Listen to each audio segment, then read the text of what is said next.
Our program last Sabbath is Welcome Brother June Martina.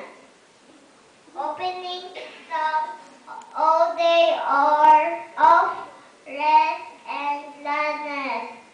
Opening prayer, Sister Joy Martina. Secretary report, Sister Queenie Lee. Mission story, Sister Joy Martina. Special song, Mother and Daughter, Sister Marilyn and Joanna Cagahion. Lesson study prayer, Brother Albert Lim. Lesson study joy classes. Praise and Sister Queenie Lim. Our Sabbath school offering, Class 1, 62 pesos. Class 2, 425 pesos. Class 3, 245 pesos. Class 4, 180 pesos. Class 5, 58 pesos. A total of 970 pesos. Thank you and a blessed Sabbath day.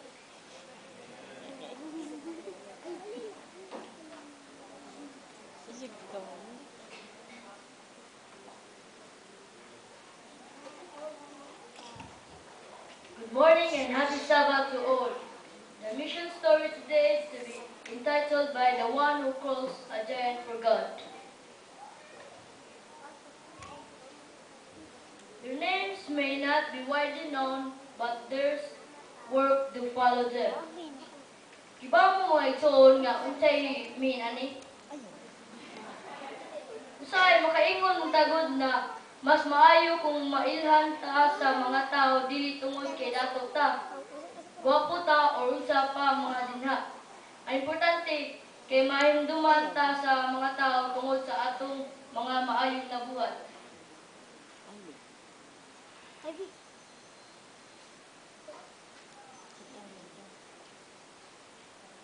From 1953 to 1955, he served as pastor of Mtapa Church in the city of Guero and began the construction of a church building. His rapport and connection with public officials enabled him to request a church, but building donation from the Ministry of Education in Harar. He received $100, a lot of money in those days. Just imagine how God made him as an inspiration to our people. Dili siya physically complete, but sa mata sa mga tao, wala din kulang sa iya, miski gamay, because he is spiritually equipped.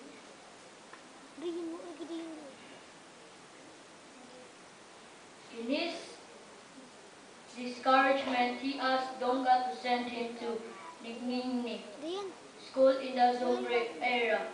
Instead, the Lord redirected him to Solisi mission to train there as a teacher evangelist. Say mahayon nato ang Ginoo tungod sa mga naitabo nato, but wala jud nato unaw-unaw nga tanan nga naa o kung unsa ta karon mao na ang pinaka maayo para nato. They did not have the luxuries of cars, telephone, electricity, internet, and all the modern paraphernalia that many of us today enjoy. Surti karon kay sayon ra kaayo ang atong pag-communicate.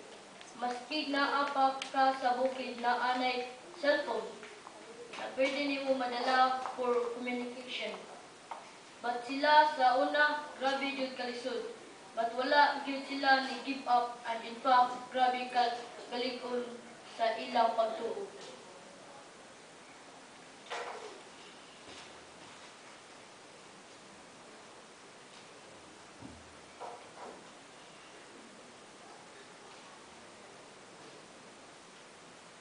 Thank you, and once again, good morning and happy Sabbath to all.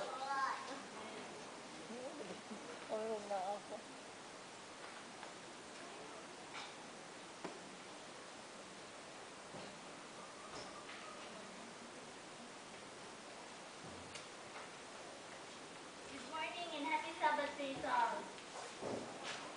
Today's promotional talk is entitled Healing Leaves.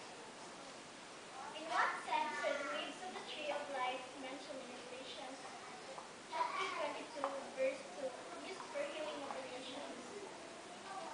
Actually, this is not a message of promotion, but rather a message of inspiration.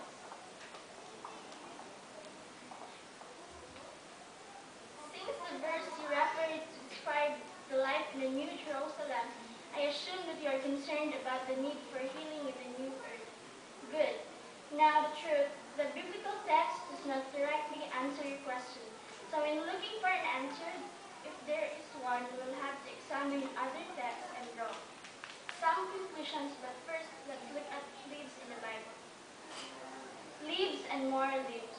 Leaves in the Bible have both negative and positive connotations. A tree with green leaves is an expression of beauty and fertility. A tree whose leaves are withering signals death or the absence of fertility.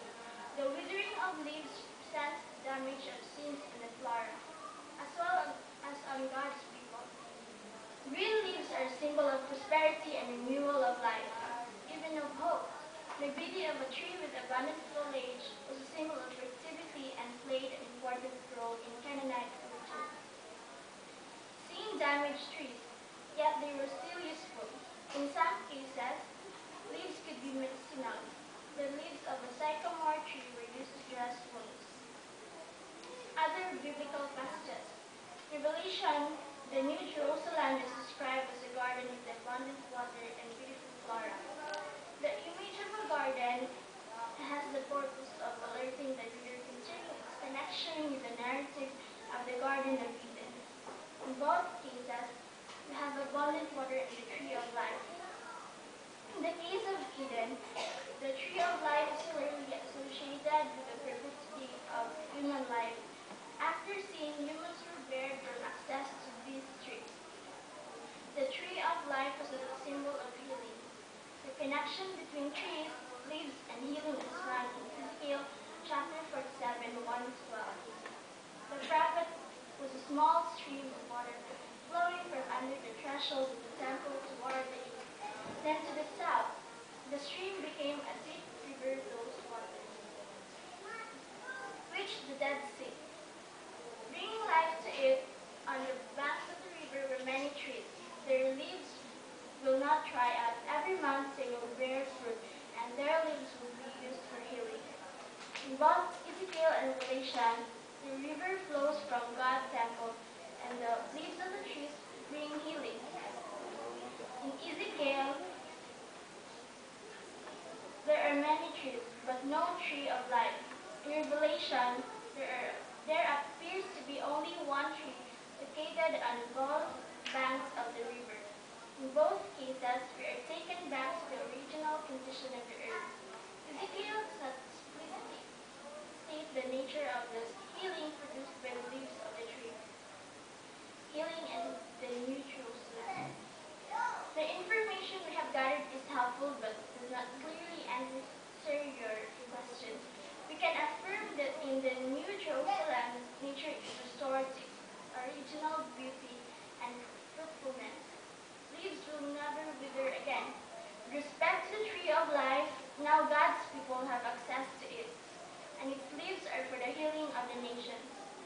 This healing may be associated with what is mentioned in the next verse.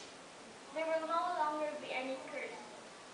This is the ultimate healing, more specifically described in Revelation 21:4. There will be no crying, death, mourning, or pain. The curse of sin will be gone. The true tree of life, Jesus Christ, will heal humans and nature. If that is true, we could suggest that one